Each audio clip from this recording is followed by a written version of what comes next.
श्लोक शैली। ऋषि शृंग का परिचय और तपस्या। 1. वनपट शांते पर्वत शिखरे विराजे, ऋषि शृंग तपस्वी दृष्टि शांति विभाजे। 2. स्नायु बालन्यास अद्भुत रूपे, पर भक्ति तपस्या महती नित्य धर्म रूपे। 3. वनवास तपस्या ज्ञान ध्यान स्थले, ऋषि ध्यान मग्न दृष्टि दिव्य अप्रमेयले। 4. तपस्या मही परिक्रांत प्राण संयम स्थिर, ब्रह्मचारी महात्मा धर्म और सत्य अविर। 5. दिक्पाल वृक्ष पुष्पगण पवन संगीत, वातावरण दिव्य हृदय शांति दृष्टि महत प्रीत। 6. ऋषि शांत चित्त नयन दीपक समान, तपस्या प्रबल लोक कल्याण हेतु महान। 7. अयोध्या नगरी दुखित पुत्र न जाया प्रसन्न, राजा दशरथ विप्रभाषा ऋषि श्रृंगम प्रतिगत। 8. हे महर्षि कृपा कर यज्ञ में उपस्थित हो, राज्य में संतान सुख दें संकट मिटाओ। 9. ऋषि दृष्टवा दिव्य चक्षु वाक्यम सूक्ष्म कथन, यदि यज्ञ पवित्र विधि से संपन्न वरदान अवलंबन। 10. राजा जी हर्षितम हृदय यज्ञाभिषेकम च विन्यस्त, पुष्प धूप जल प्रज्वलित मंत्रोच्चारण संयोजित। 11. तपस्वी ने आशीर्वाद दिया, हाथ उठाकर सत्य धर्म भक्ति संकल्प से पूर्ण यज्ञ होगा उज्जवल। 12. नगरवासी न संग्राम खुशी और उल्लास से, यज्ञ की तैयारी दिव्य प्रकाश से जगत आभास से। 13. अग्नि प्रज्वलित मंत्रों की गूंज चारों ओर, देवता और ऋषि उपस्थित पूजन आराधन स्वर। 14. पुष्प घृत तिल दूर्वा यज्ञ कुंड में समर्पित, ऋषि आशीर्वाद से देवता हर्षित वातावरण दिव्य। 15. समय पूर्ण यज्ञ फलित वरदान प्रकटित, दशरथ समृद्ध सीता और राम सहित पुत्र प्राप्त।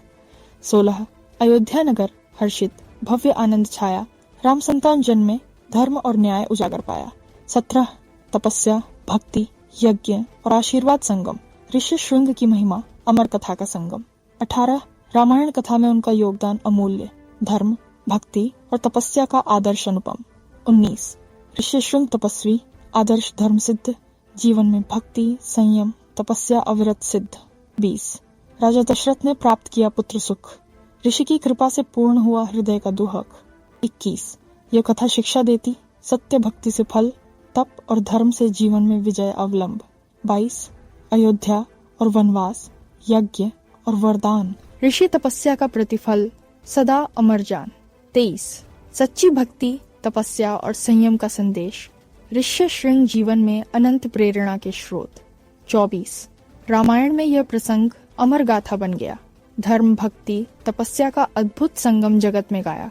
रामायण में वशिष्ठ जी की भूमिका। महर्षि वशिष्ठ जी रामायण के प्रमुख ऋषियों में से एक हैं। वे राजा दशरथ के कुलगुरु थे और अयोध्या के राज परिवार को सदैव धर्म मार्ग पर चलने की प्रेरणा देते रहे। वशिष्ठ जी की भूमिका रामायण में अत्यंत महत्वपूर्ण और शिक्षाप्रद है। 1. वंश और पहचान। वशिष्ठ जी सप्तर्षियों में से एक थे। उनका जन्म ब्रह्मा जी के मानस पुत्र के रूप में माना जाता है। वे अत्यंत विद्वान तपस्वी और धर्मज्ञ थे।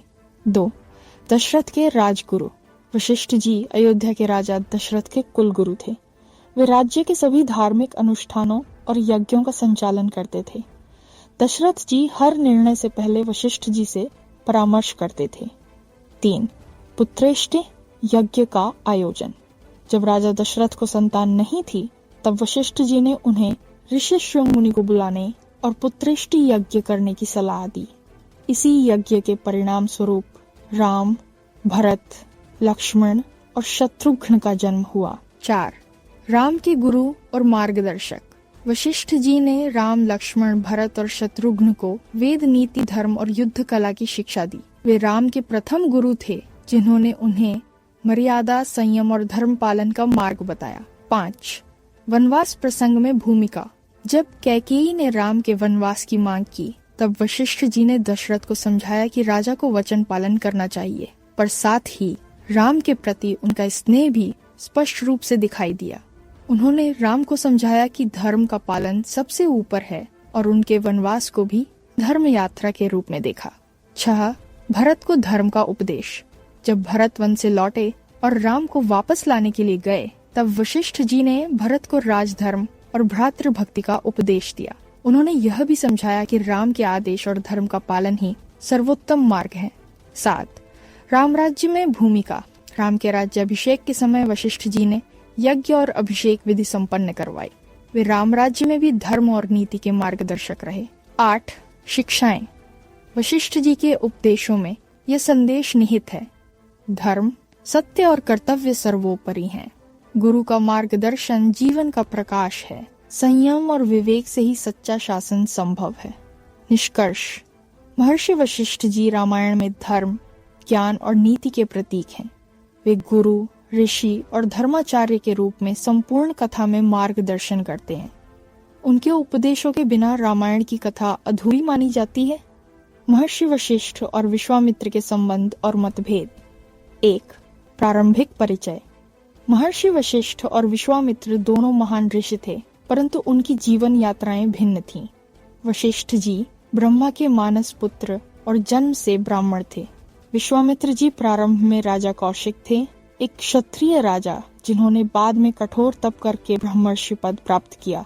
दोनों के बीच मतभेद ज्ञान, शक्ति और धर्म के मार्ग पर आधारित थे। 2. कामधेनु विवाद की कथा। एक बार राजा कौशिक वशिष्ठ आश्रम पहुंचे। वशिष्ठ जी के पास कामधेनु नामक अद्भुत गाय थी, जो इच्छा अनुसार भोजन और संपत्ति प्रदान कर सकती थी।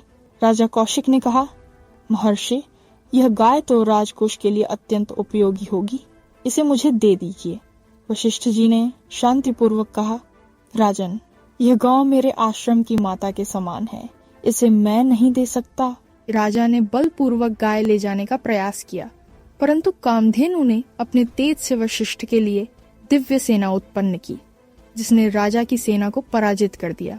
इस पराजय से राजा कौशिक का अहंकार चूर हो गया और उन्होंने निश्चय किया कि वे भी तप करके वशिष्ठ जैसे ब्रह्मर्षि बनेंगे। यहीं से विश्वामित्र का तप मार्ग प्रारंभ हुआ। 3.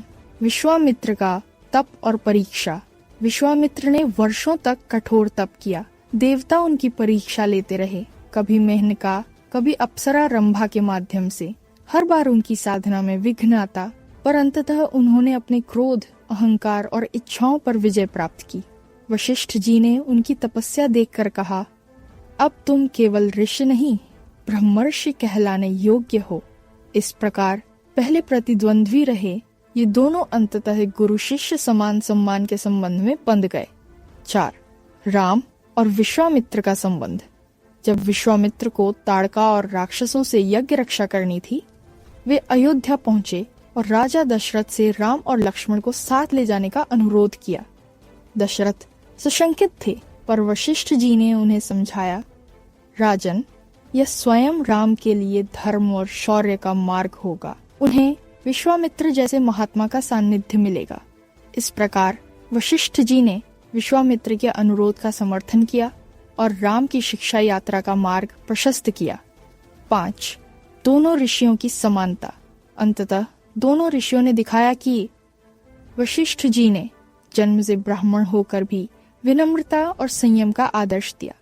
विश्वामित्र जी ने तप और साधना द्वारा क्षत्रिय से ब्रह्मर्षि बनने का उदाहरण प्रस्तुत किया। दोनों ही ज्ञान और तप के दो स्तंभ हैं, एक संयम का मार्ग दिखाते हैं, दूसरा संकल्प का।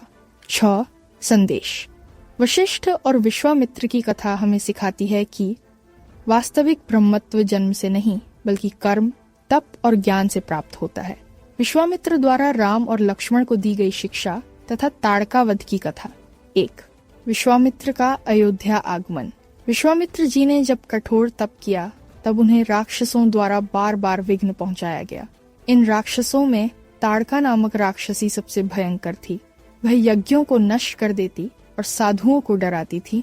तब विश्वामित्र जी ने सोचा, अब इस अधर्म का अंत केवल भगवान विष्णु के अवतार से ही संभव है। इसलिए वे राजा दशरथ के पास पहुंचे और कहा, मुझे आपके पुत्र राम और लक्ष्मण चाहिए, केवल कुछ दिनों के लिए, मेरे यज्ञ की रक्षा हेतु। 2. दशरथ का संकोच और वशिष्ठ की सलाह। राजा दशरथ बोले, मुनिवर, राम तो अभी बालक हैं, वे राक्षसों से कैसे लड़ेंगे? तब महर्षि वशिष्ठ जी ने कहा, राजन, विश्वामित्र स्वयं ब्रह्मर्षि हैं, उनके साथ रहकर राम दिव्य अस्त्र शस्त्रों का ज्ञान प्राप्त करेंगे। ये समय उनका धर्म और शौर्य सीखने का आरंभ है। वशिष्ठ जी की बात मानकर दशरथ ने दोनों पुत्रों को विश्वामित्र के साथ भेज दिया। 3. राम और लक्ष्मण का प्रस्थान। दोनों राजकुमार धनुष बाण लेकर गुरु विश्वामित्र के साथ वन की ओर चल पड़े। रास्ते में उन्होंने गुरु से वेद, ध्यान और मंत्र शक्ति का ज्ञान प्राप्त किया। 4. विश्वामित्र द्वारा दी गई शिक्षा और दिव्यास्त्र। विश्वामित्र जी ने राम और लक्ष्मण को अनेक दिव्य अस्त्र शस्त्र प्रदान किए, जैसे ब्रह्मास्त्र, वायुआस्त्र, अग्न्यास्त्र, वरुणास्त्र, गंधर्वास्त्र, पाशुपतास्त्र आदि। उन्होंने यह भी सिखाया कि इन अस्त्रों का उपयोग केवल धर्म रक्षा के लिए किया जाना चाहिए, न कि अहंकारवश। 5. ताड़का वन में प्रवेश। कुछ दूरी चलने पर वे एक भयानक वन में पहुंचे, जहां अंधकार, गंध और राक्षसी शक्ति का साम्राज्य था। विश्वामित्र ने कहा, राम, यह ताड़का का वन है। वह अत्यंत बलशाली राक्षसी है। उसका वध करना ही तुम्हारा प्रथम कर्तव्य है। राम ने संकोच पूर्वक कहा, गुरुदेव, ये नारी है, क्या किसी स्त्री का वध उचित है? विश्वामित्र बोले, राम, धर्म में न्याय सर्वोपरि है। जब कोई स्त्री अपने पाप और अधर्म से राक्षसी बन जाती है, तब उसका नाश भी धर्म है। 6. ताड़का वध। राम ने गुरु का आदेश मानकर धनुष उठाया। जंगल में गूंजता उनका बाण ताड़का के वक्षस्थल में लगा। वह भीषण गर्जना के साथ गिरी और अपने पाप से मुक्त हो गई। विश्वामित्र प्रसन्न हुए और बोले, राम, आज से तुमने अधर्म पर धर्म की विजय का आरंभ किया है। 7. फल और आशीर्वाद। ताड़का के वध के बाद विश्वामित्र ने और भी दिव्य अस्त्र विद्याएं राम और लक्ष्मण को सिखाई। उन्होंने कहा, तुम दोनों में वह तेज है जो देवताओं को भी दुर्लभ है। अब तुम जनकपुरी चलो, जहाँ धनुष यज्ञ है। ये वही मार्ग था जो सीता स्वयंवर और शिव धनुष भंग की ओर ले गया। शिक्षा और संदेश। गुरु के आदेश में चलना ही सच्चा शिष्य धर्म है। धर्म पालन में भय या संकोच नहीं होना चाहिए। अधर्म चाहे किसी रूप में हो, उसका अंत आवश्यक है। राम, लक्ष्मण और विश्वामित्र का जनकपुरी आगमन तथा सीता स्वयंवर की कथा। 1. ताड़कावध के बाद की यात्रा। ताड़कावध के पश्चात राम और लक्ष्मण ने गुरु विश्वामित्र के साथ आगे की यात्रा जारी रखी। रास्ते में उन्होंने मारीच और सुबाहु नामक राक्षसों का वध किया, जो यज्ञों को नष्ट कर रहे थे। इसके बाद विश्वामित्र ने अपने यज्ञ को सफलतापूर्वक संपन्न किया। तब उन्होंने कहा, राम, अब हम मिथिला नगरी चलें। वहाँ राजा जनक ने शिव धनुष यज्ञ का आयोजन किया है। वहाँ तुम अद्भुत धर्म और सौंदर्य का संगम देखोगे। 2. मिथिला नगरी का प्रवेश। जब वे जनकपुरी पहुंचे, वहाँ की शोभा अवर्णनीय थी। चारों ओर पुष्पों से सजे द्वार, सुगंधित मार्ग और वेदों की मधुर ध्वनि गूंज रही थी। राजा जनक ने विश्वामित्र का आदरपूर्वक स्वागत किया और पूछा, मुनिवर, ये 2 तेजस्वी युवराज कौन हैं जो आपके साथ हैं? विश्वामित्र ने कहा, ये अयोध्या के राजा दशरथ के पुत्र हैं, श्री राम और लक्ष्मण। ये धर्म, शौर्य और विनम्रता के सागर हैं। 3. सीता का प्रथम दर्शन। इसी समय सीता जी, जो जनक की पुत्री थीं, पुष्प तोड़ने बगीचे में आईं। वहां उन्होंने पहली बार राम को देखा और राम ने भी उन्हें। दोनों के नेत्र मिले और एक दिव्य निर्मल प्रेम का जन्म हुआ। वह प्रेम केवल मानवी नहीं, बल्कि आत्मा और परमात्मा का मिलन था। 4. शिव धनुष यज्ञ का आरंभ। राजा जनक ने सभा में कहा, जिस वीर ने महादेव के धनुष को उठाकर प्रत्यंचा जड़ाई, वही सीता का पति बनेगा। कई राजा और योद्धा आए, जनक, अंग, मगध, काशी, विदेह के राजकुमार, परंतु कोई भी धनुष को हिला भी न सका। 5. विश्वामित्र का संकेत। जब सब असफल हो गए, तब विश्वामित्र ने राम से कहा, राम, अब तुम आगे बढ़ो, यह कार्य तुम्हारे लिए ही नियत है। राम ने गुरु के आदेश से आगे बढ़कर शिव धनुष को प्रणाम किया। संपूर्ण सभा मौन थी। राम ने सहज भाव से धनुष उठाया और धनुष टूट गया। ध्वनि इतनी प्रचंड हुई कि धरती और आकाश गूंज उठे। 6. सीता स्वयंवर और विवाह। राजा जनक ने प्रसन्न होकर कहा, अब मेरी पुत्री सीता, जो लक्ष्मी स्वरूपा है, अयोध्या के राजकुमार श्री राम को समर्पित है। अयोध्या से राजा दशरथ को संदेश भेजा गया। वे मंत्रियों और परिवार सहित मिथिला पहुंचे। वहां राम, सीता, भरत, मांडवी, लक्ष्मण, उर्मिला और शत्रुघ्न, श्रुत, कीर्ति, चारों भाइयों का विवाह एक ही दिन भव्य समारोह में संपन्न हुआ। 7. विश्वामित्र और वशिष्ठ का आशीर्वाद। विवाह के बाद महर्षि विश्वामित्र और वशिष्ठ दोनों ने राम और सीता को आशीर्वाद दिया। तुम दोनों धर्म और प्रेम के आदर्श बनो। तुम्हारे मिलन से युगों तक मर्यादा की स्थापना होगी। फिर विश्वामित्र हिमालय की ओर तपस्या के लिए चले गए। कथा का संदेश: गुरु के आदेश से चलना और धर्म पालन करना ही सच्ची मर्यादा है। सच्चा प्रेम ईश्वर द्वारा नियत होता है, वह निर्मल और त्यागमय होता है। राम और सीता का मिलन मर्यादा और धर्म के मिलन का प्रतीक है। राम का अयोध्या लौटना, कैकेयी के वरदान और वनवास की शुरुआत। 1. विवाह के पश्चात अयोध्या वापसी। सीता और राम का विवाह संपन्न होने के बाद अयोध्या में हर्ष और उल्लास का वातावरण था। राजा दशरथ अपने चारों पुत्रों के विवाह से अत्यंत प्रसन्न थे। अयोध्या के नगरवासी भी कहने लगे, अब हमारे राम का राज्याभिषेक होना चाहिए। वे धर्म, नीति और करुणा के सागर हैं। दशरथ ने भी निश्चय किया कि अब वे राम को राजगद्दी सौंपकर वानप्रस्थ आश्रम की ओर जाएंगे। 2. राज्याभिषेक की तैयारी। राज्य में उत्सव का माहौल छा गया। मंदिरों में दीप जलाए गए, गलियां फूलों से सजीं। वशिष्ठ मुनि को बुलाकर दशरथ ने कहा, महाराज, आप शुभ मुहूर्त देखकर राम के अभिषेक की तैयारी करें। सभी नगरवासी अत्यंत आनंदित थे, परंतु नियति को कुछ और मंजूर था। 3. मंथरा का दुष्प्रभाव। राजमहल में कैकेयी नामक रानी थी, दशरथ की प्रिय रानी और भरत की माता। कैकेयी की दासी मंथरा ने जब उत्सव की तैयारियां देखीं, तो उसने ईर्ष्या से भरा हुआ मन बनाया। वह कैकेयी के पास जाकर बोली, रानी, ये सब तुम्हारे लिए अपमान है। जब राम राजा बनेंगे तब तुम्हारे पुत्र भरत को कोई नहीं पूछेगा। धीरे धीरे मंथरा के मीठे शब्दों ने कैकेयी के हृदय में शंका और ईर्ष्या का विष खोल दिया। 4. वरदान की मांग। कैकेयी को याद आया, एक बार युद्ध में घायल दशरथ की सेवा करने पर उसने उन्हें 2 वरदान देने का वचन दिया था। अब मंथरा के कहने पर उसने वही वरदान मांगे। 1. भरत को अयोध्या का राजा बनाया जाए। 2. राम को 14 वर्ष का वनवास दिया जाए। दशरथ स्तब्ध रह गए। उन्होंने कैकेयी को बहुत समझाया, राम, मेरे प्राण हैं, मैं उनके बिना नहीं जी सकूंगा। पर कैकेयी अपने निर्णय पर अडिग रही। 5. राम का निर्णय, धर्म की रक्षा। जब राम को यह बात पता चली तो वे शांत स्वर में बोले, माता, आपके वचन से पिता का धर्म बंधा है। मैं वन चला जाऊंगा। राज्य मेरा लक्ष्य नहीं, पिता का वचन ही मेरा धर्म है। सीता और लक्ष्मण भी बोले, जहां आप हैं वहीं हमारा जीवन है, हम भी आपके साथ वन चलेंगे। राम ने वशिष्ठ जी और माताओं को प्रणाम किया और वन जाने की अनुमति ली। 6. दशरथ का दुखद वियोग। राम के वन जाने की बात सुनकर राजा दशरथ का हृदय टूट गया। वे कहते रहे, राम, मेरे पुत्र, मेरे नेत्रों का प्रकाश चला गया। कुछ दिनों बाद वे शोक में ही देह त्याग कर स्वर्ग से धार गए। 7. अयोध्या का शोक और भरत का धर्म। जब भरत, जो उस समय केकय देश में थे, लौटे और ये सब सुना, तो उन्होंने मंथरा और कैकेयी को धिक्कारा।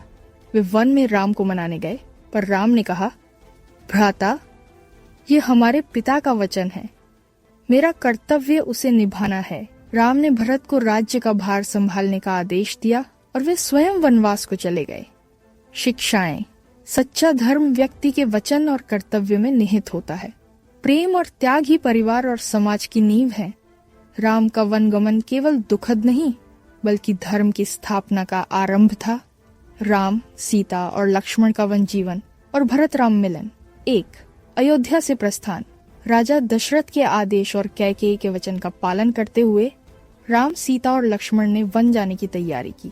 अयोध्या के सभी नागरिक रोते हुए उनके पीछे पीछे चले। राम ने सबको शांत किया और बोले, प्रियजनों, धर्म का पालन ही जीवन का सच्चा मार्ग है। हम सबका कल्याण इसी में है कि मैं पिता के वचन का सम्मान करूं। उन्होंने नंगे पांव वल्कल वस्त्र धारण किए और गंगा पार कर वन की ओर बढ़े। 2. निषादराज गुह का प्रेम। गंगा तट पर पहुंचने पर निषादराज गुह ने उनका स्वागत किया। वह राम का परम भक्त था। उसने कहा, प्रभु, मुझे भी अपने साथ ले चलिए। राम ने प्रेम पूर्वक कहा, गुह, तुम्हारा स्नेह मेरे लिए अमूल्य है, पर यह वनवास मेरा धर्म है, साथ चलना नहीं। दूर से प्रेम निभाना ही सच्ची भक्ति है। राम ने वहीं अपनी जटाएं बनाई और आगे प्रयाग की ओर बढ़े। 3. भारद्वाज और चित्रकूट आश्रम। राम आगे बढ़े और महर्षि भारद्वाज के आश्रम पहुंचे। ऋषि ने उन्हें बताया कि वे चित्रकूट पर्वत पर निवास करें। वहां शांत वातावरण और तपोवन है। चित्रकूट पहुंचे तो तीनों ने कुटिया बनाई और वन जीवन प्रारंभ किया। वहां उन्होंने प्रकृति, साधुओं और जनों के साथ सरल जीवन बिताया। 4. भरत का अयोध्या लौटना और दुख। उधर अयोध्या में जब भरत ने पिता के निधन और राम के वनवास की बात सुनी तो वह अत्यंत व्यथित हुआ। वह कैकेयी से बोला, माता, आपने ऐसा अधर्म कैसे किया? आपने पिता को मारा और राम को वन भेज दिया। फिर उसने संकल्प लिया, मैं अयोध्या का राज्य नहीं लूंगा, मैं राम को ही वापस लाऊंगा। 5. भरत का चित्रकूट आगमन। भरत, शत्रुघ्न, मंत्री, वशिष्ठ मुनि और अयोध्या की जनता सहित चित्रकूट पहुंचा। राम ने उन्हें देखकर प्रेम पूर्वक स्वागत किया। भरत ने राम के चरणों में गिरकर कहा, भैया, आप लौट आइए, राज्य आपका है, मैं उसे नहीं ले सकता। राम ने कोमल स्वर में कहा, भरत, यह हमारा पारिवारिक धर्म है। पिता के वचन का पालन करना ही मेरा कर्तव्य है। तुम राज्य संभालो और मैं वन में रहकर अपना धर्म निभाऊंगा। 6. पादुका राज्य। भरत ने कहा, तो प्रभु, मैं आपके बिना अयोध्या का राज्य नहीं कर सकता। कृपया अपनी पादुका मुझे दे दीजिए ताकि मैं उन्हें सिंहासन पर रखकर राज्य का संचालन कर सकूं। राम ने अपनी पादुकाएं दी और कहा, इनके माध्यम से ही धर्म का राज्य चलेगा। भरत ने उन पादुकाओं को सिर पर रखकर अयोध्या लौटे और नंदीग्राम में रहकर राज्य का संचालन किया, स्वयं को केवल राम का प्रतिनिधि मानते हुए। 7. चित्रकूट में वन जीवन। चित्रकूट में राम, सीता और लक्ष्मण ने साधु संतों के संग जीवन बिताया। उन्होंने तप, भक्ति और करुणा का आदर्श प्रस्तुत किया। वहां उन्होंने वनवास का पहला वर्ष अत्यंत शांतिपूर्ण रूप से पूरा किया। शिक्षा और संदेश। भरत और राम का प्रेम भाईचारे का सर्वोच्च उदाहरण है। सच्चा प्रेम अधिकार में नहीं, त्याग में होता है। धर्म का पालन करने वाला ही सच्चा राजा होता है। राम का दंडक वन में प्रवेश, शूर्पणखा प्रसंग, खरदूषण युद्ध और सीता हरण की कथा। 1. चित्रकूट से दंडक वन की ओर। चित्रकूट में कुछ समय व्यतीत करने के बाद राम, सीता और लक्ष्मण ने यह निर्णय लिया कि वे और आगे जाकर ऋषियों के तपोवनों की रक्षा करेंगे, क्योंकि राक्षस बार बार उन्हें सताते थे। इसलिए वे दंडक वन की ओर प्रस्थान किए। रास्ते में उन्होंने अनेक महर्षियों से आशीर्वाद लिया और पंचवटी को अपना नया निवास स्थान बनाया। 2. पंचवटी में निवास। पंचवटी में उन्होंने सुंदर कुटिया बनाई। चारों ओर हरियाली, नदी की धारा और पक्षियों का मधुर संगीत था। वहां उनका जीवन सरल, शांत और आनंदमय था।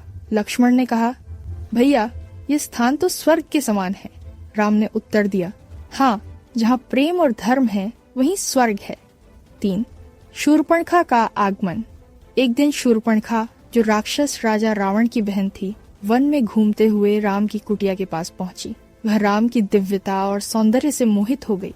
वह बोली, राम, तुम इतने सुंदर हो, मुझे अपनी पत्नी बना लो। राम ने हंसकर कहा, शूर्पणखा, मैं तो विवाहित हूँ, तुम मेरे छोटे भाई लक्ष्मण के पास जाओ। शूर्पणखा लक्ष्मण के पास गई तो लक्ष्मण ने भी विनोद पूर्वक कहा, मैं तो अपने भाई का सेवक हूँ, रानी बनना चाहो तो राम के पास जाओ। यह सुनकर शूर्पणखा क्रोधित हो गई और सीता पर झपट पड़ी। लक्ष्मण ने तुरंत उसका नाक और कान काट दिए। 4. खर, दूषण और त्रिशिरा का युद्ध। अपमानित शूर्पणखा अपने भाइयों खर, दूषण और त्रिशिरा के पास गई, जो दंडक वन के राक्षसों के सेनापति थे। उसने उन्हें भड़काया, राम और लक्ष्मण ने मेरा अपमान किया है, उनका वध करो। खर, दूषण अपनी 14,000 राक्षसों की सेना लेकर पंचवटी पहुंचे। राम ने अकेले ही अपने दिव्य बाणों से सभी राक्षसों का संहार कर दिया। धरा कांप उठी, देवता पुष्प वर्षा करने लगे। शूर्पणखा अब और भी क्रोधित होकर अपने भाई रावण के पास लंका पहुंची। 5. रावण से शिकायत। शूर्पणखा ने रावण से कहा, भाई, एक वनवासी मनुष्य ने मेरे अपमान के साथ साथ तुम्हारे साम्राज्य को चुनौती दी है। उसकी पत्नी सीता अतुलनीय सौंदर्य की मूर्ति है, उसे प्राप्त करो, तभी बदला पूरा होगा। रावण के मन में अहंकार और वासना का विष भर गया। वह बोला, जिस सीता की तुमने प्रशंसा की है, मैं स्वयं उसे लंका ले आऊंगा। छह, मारीच का सहयोग। रावण ने अपने मामा मारीच से कहा, तुम मेरे लिए एक स्वर्ण मृग बन जाओ, जिससे राम और लक्ष्मण दूर चले जाएं। मारीच ने चेताया, रावण, यह कार्य विनाश का कारण बनेगा। पर रावण नहीं माना। मारीच स्वर्ण मृग का रूप धरकर पंचवटी पहुंचा। सीता ने उसे देखा और बोली, आर्यपुत्र, यह मृग कितना सुंदर है, मुझे इसे लाकर दीजिए। राम मुस्कुराए और बोले, जानकी, ये कोई साधारण मृग नहीं लगता, पर मैं तुम्हारी इच्छा पूरी करूंगा। 7, मृग का वध और लक्ष्मण रेखा। राम मृग का पीछा करते हुए दूर चले गए। मरीच ने मरते समय राम की आवाज में पुकारा, हाँ लक्ष्मण, हाँ सीते। सीता ने यह आवाज सुनी और व्याकुल होकर लक्ष्मण से बोली, भैया, अवश्य राम संकट में है, आप तुरंत जाएं। लक्ष्मण बोले, माँ, ये मृग असुर रूप में है, राम को कोई संकट नहीं। पर सीता के आग्रह पर लक्ष्मण ने जाने से पहले कुटिया के चारों ओर एक रक्षा रेखा खींच दी और कहा, आप इस रेखा के बाहर न जाएं। 8, रावण का छल और सीता हरण। रावण साधु का रूप धरकर कुटिया के बाहर आया। वह बोला, देवी, भिक्षा दीजिए। सीता ने रेखा लांघी और भिक्षा देने आई। तभी रावण ने अपना असली रूप दिखाया, आकाश मार्ग से सीता का हरण कर लिया और उन्हें लंका ले गया। सीता विलाप करती रही, राम, लक्ष्मण, मुझे बचाओ। जटायु नामक पक्षीराज ने रावण को रोकने का प्रयास किया, पर रावण ने उसका पंख काट दिया। रावण सीता को लंका ले जाकर अशोक वाटिका में कैद कर देता है। 9, राम का दुख और सीता की खोज। राम और लक्ष्मण जब लौटे तो उन्होंने कुटिया खाली पाई। जटायु ने अंतिम सांसों में बताया, रावण सीता को लेकर दक्षिण दिशा में गया है। राम विलाप करने लगे, हे सीते, तुम्हारे बिना यह वन, यह जीवन सब सूना है। फिर दोनों भाइयों ने संकल्प लिया, हम सीता को खोज निकालेंगे और अधर्म का अंत करेंगे। कथा का संदेश, अधर्म और अहंकार का परिणाम सदैव विनाश होता है। धर्म पालन में आने वाली परीक्षा ही व्यक्ति को महान बनाती है। सीता का धैर्य, राम का संयम और लक्ष्मण की सेवा तीनों ही आदर्श हैं। राम का दंडक वन प्रवेश, शूर्पणखा प्रसंग, खर दूषण वध और सीता हरण। 1, चित्रकूट से दंडक वन की ओर प्रस्थान। चित्रकूट में कुछ समय रहने के बाद ऋषि अत्रि और अनसुईया माता के आशीर्वाद से राम, सीता और लक्ष्मण ने आगे यात्रा की। राजा जनक की पुत्री सीता को अनसुईया माता ने सत्य, संयम और पतिव्रत धर्म का उपदेश दिया। राम ने वन में कई ऋषियों से भेंट की और उनके आश्रमों में राक्षसों के अत्याचारों की बात सुनी। तब उन्होंने प्रतिज्ञा की, मैं उन सभी राक्षसों का नाश करूंगा जो इन तपस्वियों को कष्ट देते हैं। 2, पंचवटी में निवास। राम, सीता और लक्ष्मण पंचवटी नामक सुंदर वन में पहुंचे, जो गोदावरी नदी के तट पर था। वहां शबरीमाई ने भी पहले तप किया था। राम ने वहीं सुंदर कुटिया बनवाई और शांति पूर्वक निवास करने लगे। लक्ष्मण ने सुरक्षा के लिए धनुष बाण सदैव साथ रखे। वन का जीवन सीता के लिए सुखद था। फूलों, पक्षियों और प्रकृति के बीच उन्होंने प्रभु के साथ आनंद पाया। 3, शूर्पणखा का आगमन। एक दिन रावण की बहन शूर्पणखा वहां आई। राम की सुंदरता देखकर वह मोहित हो गई और बोली, हे वीर, तुम इतने सुंदर हो, मेरे समान कोई योग्य नहीं, मुझसे विवाह करो। राम मुस्कुराए और बोले, देवी, मैं तो पहले से विवाहित हूँ। मेरे छोटे भाई लक्ष्मण अविवाहित हैं, उनसे बात कीजिए। शूर्पणखा ने लक्ष्मण से कहा, परंतु लक्ष्मण हंस पड़े और बोले, मैं तो अपने भाई की सेवा में लगा हूँ, मुझसे विवाह करने पर तुम वन में भूखी रहोगी। ये सुनकर शूर्पणखा क्रोधित हो गई और सीता पर झपटी, पर लक्ष्मण ने क्रोध में उसकी नाक और कान काट दिए। 4, खरदूषण का युद्ध। अपमानित शूर्पणखा अपने भाइयों खर, दूषण और त्रिशिरा के पास गई और सब कुछ बताया। वे तीनों अपने 14,000 राक्षसों की सेना लेकर राम पर आक्रमण करने आए। राम ने अकेले ही उन सबको परास्त कर दिया। खर, दूषण और त्रिशिरा मारे गए। वन में फिर से शांति छा गई, पर राक्षसी शूर्पणखा ने यह समाचार लंका जाकर रावण को सुनाया। 5. मारीच और स्वर्ण मृग। रावण ने योजना बनाई, सीता ही कारण है इस अपमान का, मैं उसका हरण करूंगा। उसने अपने मामा मारीच को बुलाया और कहा, तू स्वर्ण मृग का रूप धारण कर राम को दूर ले जा। मारीच ने स्वर्ण मृग बनकर सीता के सामने दौड़ लगाई। सीता ने उसे देखकर राम से कहा, नाथ, ये हिरण कितना सुंदर है, कृपया इसे मेरे लिए पकड़िए। राम ने लक्ष्मण से कहा कि वे सीता की रक्षा करें और स्वयं मृग का पीछा किया। मारीच ने अंत में राम का स्वर निकालकर पुकारा, हे लक्ष्मण, सीता। 6. सीता हरण।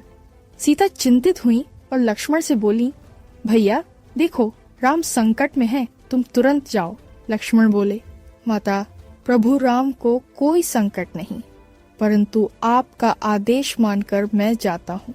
उन्होंने एक लक्ष्मण रेखा खींची और कहा, माँ, इस रेखा के बाहर मत जाना। लक्ष्मण के जाने के बाद रावण सन्यासी वेश में आया और सीता से भिक्षा मांगी। सीता ने रेखा पार की और तभी रावण ने अपने वास्तविक रूप में आकर उन्हें पकड़ लिया और पुष्पक विमान से लंका ले गया। सीता ने आकाश में हनुमान के आने से पहले जटायु नामक पक्षी को पुकारा। जटायु ने रावण से युद्ध किया, पर रावण ने उसे घायल कर दिया और उड़ चला गया। 7. राम का दुख। राम लौटे तो सीता को न पाकर व्याकुल हो उठे। वे वन वन सीता का नाम लेकर पुकारते रहे, हे सीते, तुम कहाँ हो? फिर उन्हें घायल जटायु मिला, जिसने आखिरी सांसों में पूरी घटना सुनाई।